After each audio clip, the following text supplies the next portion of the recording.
नहीं। राजस्थान को यूरिया खाद जो कोटा हमारा है वो कम मिलता है, तो ठंड में लोग इस वक्त लाइन लगा के खड़े रहते हैं, क्योंकि भारत सरकार आवंटन नहीं करती हम लोगों को, जो फर्टिलाइज़र है, खाद है, यूरिया है।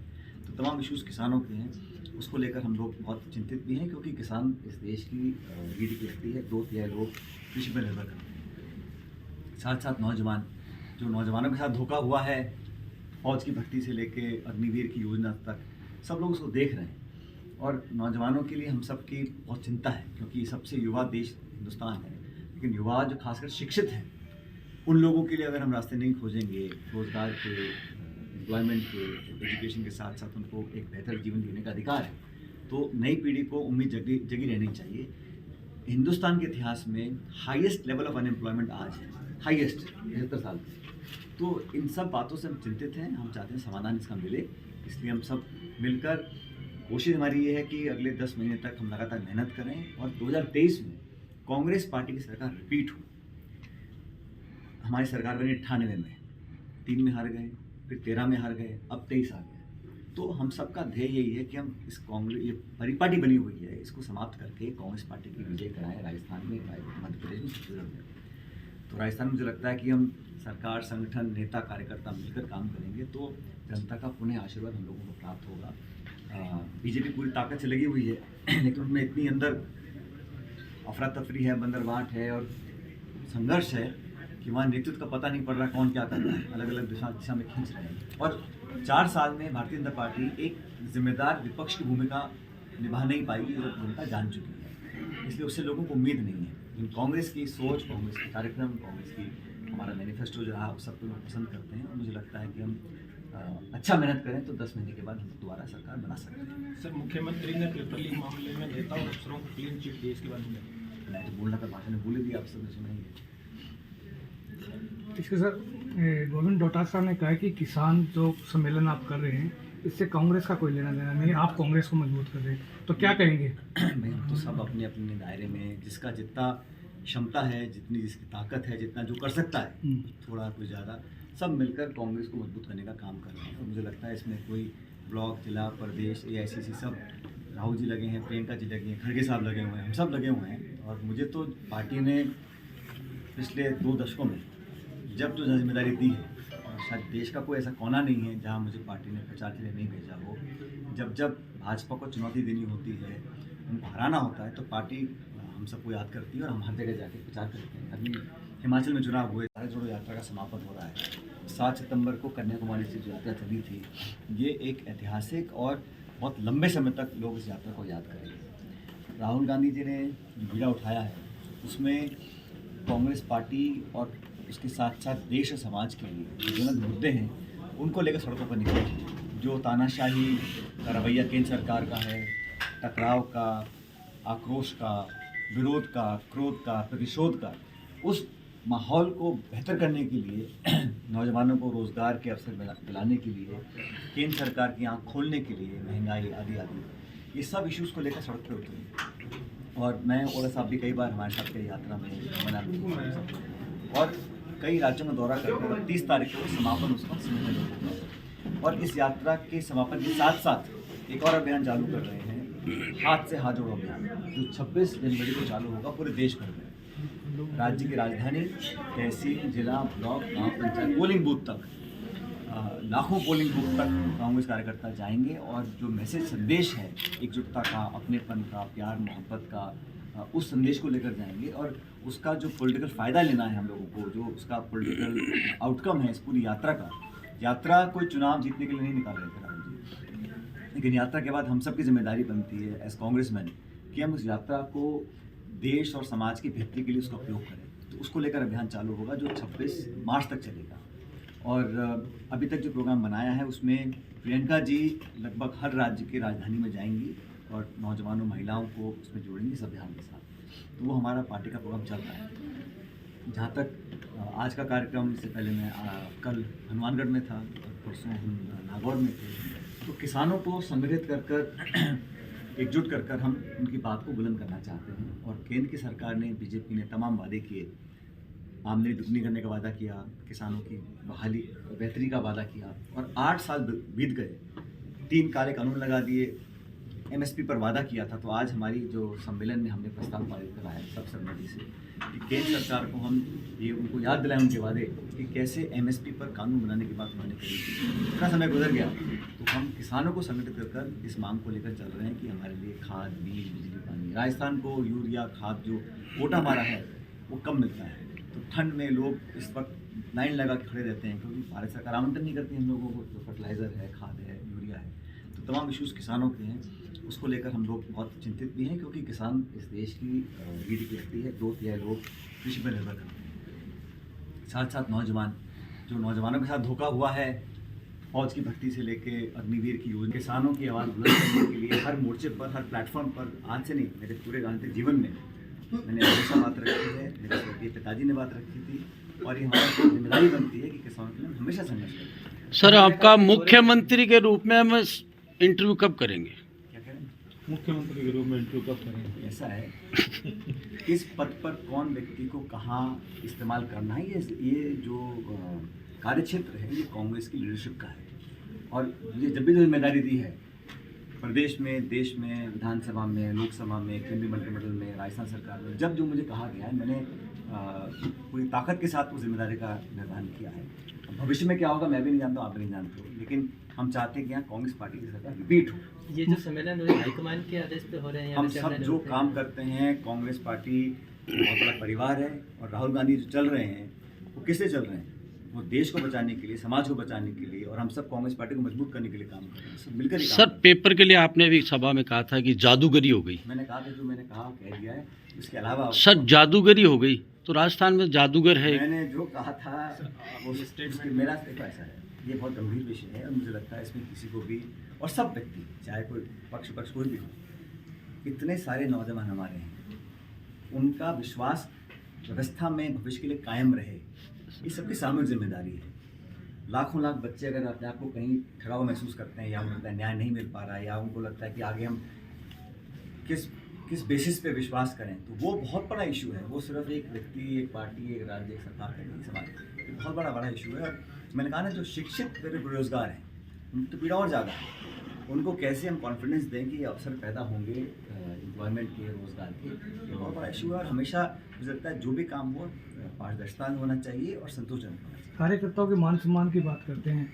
बसपा के से कांग्रेस में आए विधायक है, वो भी अभी तक कह रहे थे लास्ट टाइम तक कि हमारा सम्मान नहीं हुआ, तो क्या लगता है कि अभी भी सम्मान कहीं ना कहीं बाकी है? तो आप सवाल मुझसे पूछ सकते हैं। नहीं, कार्यकर्ताओं की बात करें तो उनका मान सम्मान अभी तो कह ही रहा हूँ भाई, हर कार्यकर्ता को पद नहीं चाहिए और हर एक को पद दे भी नहीं सकते हैं, हम ही सब जानते हैं, क्योंकि कार्यकर्ता तो लाखों हैं, करोड़ों होंगे, लेकिन उन कार्यकर्ताओं का मान सम्मान, उनकी भागीदारी, उनकी सलाह मशवरा, उनको इन्वॉल्वमेंट जो है सरकार में, नीति निर्माण में, छोटे मोटे कामों के अंदर, वो एक जब मिलता है तो कार्यकर्ताओं को और कुछ नहीं चाहिए। कईयों को तो सिर्फ मान सम्मान के भूखे हैं, पद पोस्ट भी छोड़ दीजिए आप। अब 4 साल हो गए हैं, नियुक्तियां बहुत सारी हुई हैं, हम सब ने देखा है, उसमें कुछ लोगों को मौके मिले हैं, लेकिन हम और कर सकते हैं, ऐसा मैं मानता हूँ। और अधिकारियों पर आपने उठाया कि 5 बजे रिटायर होते हैं। मैंने कहा जिम्मेदारी है। लाखों लाख बच्चे अगर अपने आप को कहीं ठहरा हुआ महसूस करते हैं या उनको लगता है न्याय नहीं मिल पा रहा है या उनको लगता है कि आगे हम किस बेसिस पे विश्वास करें, तो वो बहुत बड़ा इशू है। वो सिर्फ एक व्यक्ति, एक पार्टी, एक राज्य, एक सरकार का नहीं, समाज का बहुत बड़ा इशू है। और मैंने कहा ना, जो शिक्षित बेरोजगार हैं उनकी तो पीड़ा और ज़्यादा है। उनको कैसे हम कॉन्फिडेंस दें कि अवसर पैदा होंगे एम्प्लॉयमेंट के, रोज़गार के, ये बहुत बड़ा इशू है। और हमेशा मुझे लगता है जो भी काम हो पारदर्शिता में होना चाहिए और संतोषजनक होना चाहिए। कार्यकर्ताओं के मान सम्मान की बात करते हैं, बसपा के से कांग्रेस में आए विधायक है, वो भी अभी तक कह रहे थे लास्ट टाइम तक कि हमारा सम्मान नहीं हुआ, तो क्या लगता है कि अभी भी सम्मान कहीं ना कहीं बाकी है? तो आप सवाल मुझसे पूछ सकते हैं। नहीं, कार्यकर्ताओं की बात करें तो उनका मान सम्मान अभी तो कह ही रहा हूँ भाई, हर कार्यकर्ता को पद नहीं चाहिए और हर एक को पद दे भी नहीं सकते हैं, हम ही सब जानते हैं, क्योंकि कार्यकर्ता तो लाखों हैं, करोड़ों होंगे, लेकिन उन कार्यकर्ताओं का मान सम्मान, उनकी भागीदारी, उनकी सलाह मशवरा, उनको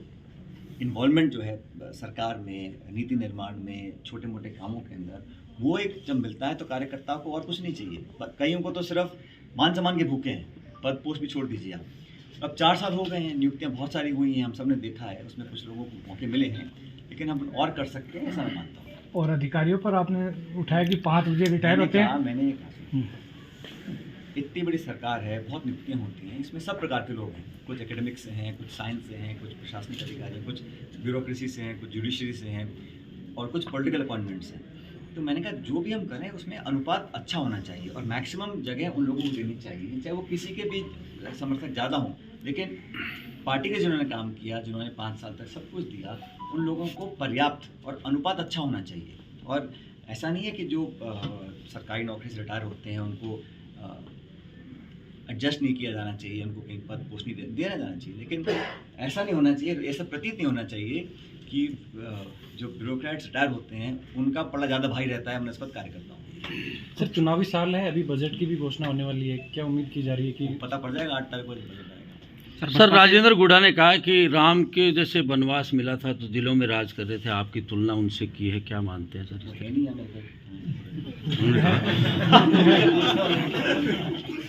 सर जो दूसरी पार्टी से आए हुए नेता हैं, जैसे बसपा से हैं, उनका वो टिकट देगी कांग्रेस? फाइट किया पार्टी के लिए, तो इसके बारे में क्या कह रहे हैं आप? सर जो बसपा वगैरह दूसरी पार्टी से आए हुए नेता हैं, क्या कांग्रेस आगामी चुनाव में उनको टिकट प्रदान करेगी? अब टिकट किसको कौन देता है ये तो पार्टी का लीडरशिप सिस्टम हमारे यहाँ पर है, प्रदेश सेलेक्शन कमेटी है, AIC है, AICC है, ये पूरा प्रोसेस है हमारे यहाँ टिकट आवंटन करने का और मैं इस प्रोसेस का पार्ट रह चुका हूँ। क्या है कि किसान जो सम्मेलन आप कर रहे हैं इससे कांग्रेस का कोई लेना देना नहीं, आप कांग्रेस को मजबूत कर रहे हैं, तो क्या कहेंगे? भाई हम तो सब अपने अपने दायरे में जिसका जितना क्षमता है, जितनी जिसकी ताकत है, जितना जो कर सकता है, थोड़ा कुछ ज़्यादा, सब मिलकर कांग्रेस को मजबूत करने का काम कर रहे हैं। और मुझे लगता है इसमें कोई ब्लॉक, जिला, प्रदेश, AICC सब, राहुल जी लगे हैं, प्रियंका जी लगे हैं, खड़गे साहब लगे हुए हैं, हम सब लगे हुए हैं। और मुझे तो पार्टी ने पिछले 2 दशकों में जब जो जिम्मेदारी दी है, और शायद देश का कोई ऐसा कोना नहीं है जहाँ मुझे पार्टी ने प्रचार के लिए नहीं भेजा हो। जब जब भाजपा को चुनौती देनी होती है, उनको हराना होता है, तो पार्टी हम सबको याद करती है और हम हर जगह जाके प्रचार करते हैं। अभी हिमाचल में चुनाव हुए थे, मैं वहाँ का ऑब्जर्वर था, तो हम लोगों ने वहाँ लगातार मीटिंग करी और सबसे बड़ा योगदान उसमें प्रियंका जी का था। जिस प्रकार उन्होंने योगदान दिया और चुनाव में हम लोग जीते हैं, तो ये जो भ्रम पैदा करने की कोशिश की जा रही है कि उत्तर भारत में भाजपा को कांग्रेस नहीं हरा पाती है, तो भ्रम को तोड़ा है ना हमने। जो डबल इंजन की बात करते थे सरकार की, वो एक इंजन सीज हो गया शिमले में, दूसरा इंजन सीज करेंगे 24 में दिल्ली में।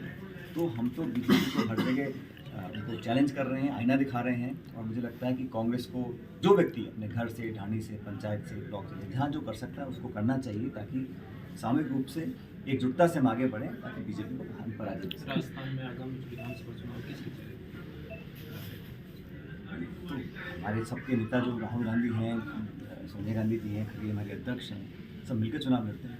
सर भ्रम ये भी पैदा किया जा रहा है कि ये किसान महासभा केवल पायलट साहब की है, ना कि कांग्रेस की है, तो उसके बारे में क्या कहेंगे? उसमें तो ये किसान सभा तो किसानों की है और किसानों को कांग्रेस से कैसे जोड़ें। मैं आज भी भाषण में कहा कि किसान की कोई जाति नहीं होती है, कौन यादव है, कौन मीणा है, कौन ब्राह्मण है, गुर्जर है, जाट, ये सब बातें जाति, लेकिन किसान जो कौम है, जो मेहनत करता है, और मैं कह रहा हूँ जो हल चलाता है, ट्रैक्टर चलाता है, वो किसान तो है ही, लेकिन जो मजदूरी भी करता है, जो मंडी में काम करता है, जो पूरा एक इकोसिस्टम है कृषि का, वो सभी किसान लोग हैं। किसान से जुड़े हुए हर व्यक्ति, जब आड़त भी करता हो वो भी किसान से संबंधित है ना। उन सब लोगों को कैसे हम कांग्रेस की तरफ उसका रुझान करें, ये हमारी कोशिश है। और मुझे लगता है कि किसानों के लिए जितना ज़्यादा किया जा सके उतना कम है। किसान बहुत एक स्वाभिमानी कौम है और किसानों की आवाज़ बुलंद करने के लिए हर मोर्चे पर, हर प्लेटफॉर्म पर, आज से नहीं, मेरे पूरे राजनीतिक जीवन में मैंने हमेशा बात रखी है। मेरे स्वर्गीय पिताजी ने बात रखी थी और ये हमारी जिम्मेदारी बनती है कि किसानों के लिए हम हमेशा संघर्ष करें। सर आपका मुख्यमंत्री के रूप में हम इंटरव्यू कब करेंगे? क्या करें? मुख्यमंत्री के रूप में इंटरव्यू कब करेंगे? ऐसा है, किस पद पर कौन व्यक्ति को कहाँ इस्तेमाल करना है, ये जो कार्य क्षेत्र आप कर रहे हैं इससे कांग्रेस का कोई लेना देना नहीं, आप कांग्रेस को मजबूत कर रहे हैं, तो क्या कहेंगे? भाई हम तो सब अपने अपने दायरे में जिसका जितना क्षमता है, जितनी जिसकी ताकत है, जितना जो कर सकता है, थोड़ा कुछ ज़्यादा, सब मिलकर कांग्रेस को मजबूत करने का काम कर रहे हैं। और मुझे लगता है इसमें कोई ब्लॉक, जिला, प्रदेश, AICC सब, राहुल जी लगे हैं, प्रियंका जी लगे हैं, खड़गे साहब लगे हुए हैं, हम सब लगे हुए हैं। और मुझे तो पार्टी ने पिछले 2 दशकों में जब जो जिम्मेदारी दी है, और शायद देश का कोई ऐसा कोना नहीं है जहाँ मुझे पार्टी ने प्रचार के लिए नहीं भेजा हो। जब जब भाजपा को चुनौती देनी होती है, उनको हराना होता है, तो पार्टी हम सबको याद करती है और हम हर जगह जाके प्रचार करते हैं। अभी हिमाचल में चुनाव हुए थे, मैं वहाँ का ऑब्जर्वर था, तो हम लोगों ने वहाँ लगातार मीटिंग करी और सबसे बड़ा योगदान उसमें प्रियंका जी का था। जिस प्रकार उन्होंने योगदान दिया और चुनाव में हम लोग जीते हैं, तो ये जो भ्रम पैदा करने की कोशिश की जा रही है कि उत्तर भारत में भाजपा को कांग्रेस नहीं हरा पाती, तो भ्रम को तोड़ा है ना हमने। जो डबल इंजन की बात करते थे सरकार की, वो एक इंजन सीज हो गया शिमले में, दूसरा इंजन सीज करेंगे 24 में दिल्ली में। तो हम तो बीजेपी को हर जगह उनको चैलेंज कर रहे हैं, आईना दिखा रहे हैं। और मुझे लगता है कि कांग्रेस को जो व्यक्ति अपने घर से, ढाणी से, पंचायत से, ब्लॉक से, जहाँ जो कर सकता है उसको करना चाहिए, ताकि सामूहिक रूप से एकजुटता से हम आगे बढ़ें, ताकि बीजेपी को हम पराजित कर सकें। राजस्थान में आगामी विधानसभा चुनाव किसकी चलेगी? तो हमारे सबके नेता जो राहुल गांधी हैं, सोनिया गांधी जी हैं, खड़गे हमारे अध्यक्ष हैं, सब मिलकर चुनाव लड़ते हैं। सर भ्रम ये भी पैदा किया जा रहा है कि ये किसान महासभा केवल पायलट साहब की है, ना कि कांग्रेस की है, तो उसके बारे में क्या कहेंगे? उसमें तो ये किसान सभा तो किसानों की है, और किसानों को कांग्रेस से कैसे जोड़ें। मैं आज भी भाषण में कहा कि किसान की कोई जाति नहीं होती है, कौन यादव है, कौन मीणा है, कौन ब्राह्मण है, गुर्जर है, जाट, ये सब बातें जाति। लेकिन किसान जो कौम है, जो मेहनत करता है, और मैं कह रहा हूँ जो हल चलाता है, ट्रैक्टर चलाता है, वो किसान तो है ही, लेकिन जो मजदूरी भी करता है, जो मंडी में काम करता है, जो पूरा एक इकोसिस्टम है कृषि का, वो सभी किसान लोग हैं। किसान से जुड़े हुए हर व्यक्ति, जब आड़त भी करता हो, वो भी किसान से संबंधित है ना। उन सब लोगों को कैसे हम कांग्रेस की तरफ उसका रुझान करें, ये हमारी कोशिश है। और मुझे लगता है कि किसानों के लिए जितना ज़्यादा किया जा सके उतना कम। किसान बहुत एक स्वाभिमानी कौम है, और किसानों की आवाज़ बुलंद करने के लिए हर मोर्चे पर, हर प्लेटफॉर्म पर, आज से नहीं, मेरे पूरे राजनीतिक जीवन में मैंने हमेशा बात रखी है, मेरे स्वर्गीय पिताजी ने बात रखी थी, और ये हमारी जिम्मेदारी बनती है कि किसानों के लिए हम हमेशा संघर्ष करें। सर आपका मुख्यमंत्री के रूप में हम इंटरव्यू कब करेंगे? क्या करें? मुख्यमंत्री के रूप में इंटरव्यू कब करेंगे? ऐसा है, किस पद पर कौन व्यक्ति को कहाँ इस्तेमाल करना है, ये जो कार्यक्षेत्र है, ये कांग्रेस की लीडरशिप का है। क्या कह रहे हैं आप? सर, जो बसपा वगैरह दूसरी पार्टी से आए हुए नेता हैं, क्या कांग्रेस आगामी चुनाव में उनको टिकट प्रदान करेगी? अब टिकट किसको कौन देता है, ये तो पार्टी का लीडरशिप सिस्टम हमारे यहाँ पर है। प्रदेश सेलेक्टिंग कमेटी है, AIC है, AICC है, ये पूरा प्रोसेस है हमारे यहाँ टिकट आवंटन करने का, और मैं इस प्रोसेस का पार्ट रह चुका हूँ। आज भी हम सब अपना फीडबैक देते हैं, लेकिन मुझे लगता है कि जो लोग जिनकी छवि अच्छी है, जो जनता के बीच में काम किए हैं, जो सबको साथ लेकर चले हैं, और जो जीत सकते हैं, संभवतः उन्हीं लोगों का चयन करें कि पार्टी को टिकट देनी चाहिए। तो मंत्रियों का चिंतन शिविर हो रहा है, लगता नहीं कि अब सरकार को जनता के बीच में जाना चाहिए अपनी जो उपलब्धियां लेके? ऐसा नहीं है, जनता सरकार का निर्माण जनता ही करती है, और सरकार जनता के साथ रहती है हमेशा। ऐसी बात नहीं कि नहीं रहते हैं, लेकिन क्योंकि चुनावी साल है तो हमें अपनी सक्रियता बढ़ानी चाहिए। और मैं इसको लेके, जैसे मैं आज झुंझुनू में हूँ, और कल मैं पाली जा रहा हूँ, और परसों हमने कार्यक्रम युवाओं के लिए रखा है जयपुर शहर के अंदर। तो सब व्यक्ति को, छोटा कार्यकर्ता को बड़ा कार्यकर्ता को बड़ा नेता, अपने अपने स्तर पर लोगों से संपर्क करें, और जो हमसे नहीं जुड़े हैं आज, उनको जोड़ने की कोशिश करें कि हमारे वोट बैंक को, हमारी विचारधारा को और व्यापक बनाना है। हम लोगों को, सब लोगों को जोड़ना है। और मुझे लगता है कि जो रास्ता राहुल जी ने दिखाया है, शालीनता का, अहिंसा का, प्यार मोहब्बत का पैगाम वो दे रहे हैं सब लोगों को, उसको लोग पसंद कर रहे हैं, और वही मैसेज हमको लेके जाने जनता के लिए। पूरे हर जिले में जाने का प्लान है आपका? अभी तो जहाँ देखो, बहुत जगह से निमंत्रण आते हैं, हर जगह जाना संभव नहीं है, लेकिन मेरी कोशिश रहती है, जब मैं पार्टी का अध्यक्ष था तब भी, जब सरकार का पार्ट था तब भी, और आज भी, जहाँ जो कार्यकर्ता मन से बुलाता है, जहाँ मुझे लगता है हमारे जाने से लोगों को, कार्यकर्ताओं को उसका फ़ायदा मिलेगा, हर जगह में जाता, और जाना भी चाहिए। मैं तो कह रहा हूँ, मैं नहीं, सब लोगों को जाना चाहिए। नहीं, चुनाव पूर्व की तैयारी है, इसलिए हर जिले में जाने का प्लान है क्या? भाई वो तो सरकार, संगठन बड़ी सक्रिय ऑलरेडी है, तो हम भी चाहते हैं इसको और गति दें, और मूवमेंट करें, और लोगों से मिलें, और सम्मेलन करें, और रैलियाँ करें, और प्रेस वार्ता करें। सर, किसान सम्मेलनों के जरिए किसानों से जुड़ी जो समस्याएं आपके सामने आ रही है, क्या वो इस बजट में शामिल होंगी? देखो, ये हिमाना जी ने भी कहा था, और मैं उम्मीद करता हूँ कि जो बिजली का जो इशू है ना, अब जैसे मैं हनुमानगढ़ में था, वहाँ पे बहुत 3-4 दिन पाला पड़ा, तो सरसों की फसल को बहुत नुकसान हुआ है। तो वहाँ उसकी जम गिरदावरी करा के जल्द उनको मुआवजा दिलवाएं, इस बात को हम जयपुर में भी रखेंगे। और जो इश्यूज़ आ रहे हैं, बिजली का थोड़ा संकट है, सर्दी का समय है, रात को बिजली पूरी आ नहीं पा रही है, तो उसका संज्ञान सरकार ने लिया है। मैं उम्मीद करता हूँ कि जल्द उसका कुछ निराकरण भी होगा, और बजट में भी कुछ ना कुछ ऐसा प्रावधान आना चाहिए ताकि किसानों के लिए थोड़ी राहत मिले। उनको दाम नहीं मिल रहा है, खाद, बीज, बिजली, पानी, दिक्कत आती है, तो जितनी सहूलियत हम दे सकते हैं देने की पूरी कोशिश करेंगे। सर, झुंझुनू में भी पाले की शिकायत है, तो उम्मीद है कि जहाँ जाए, झुंझुनू मैं के तो कह लिए रहा हूँ भाई, तो किसान पानी प्रायोरिटी है, जहाँ मदद हो सकती है कराएंगे। सर, एक लाख हाँ जी, CM से सुलह हो गई।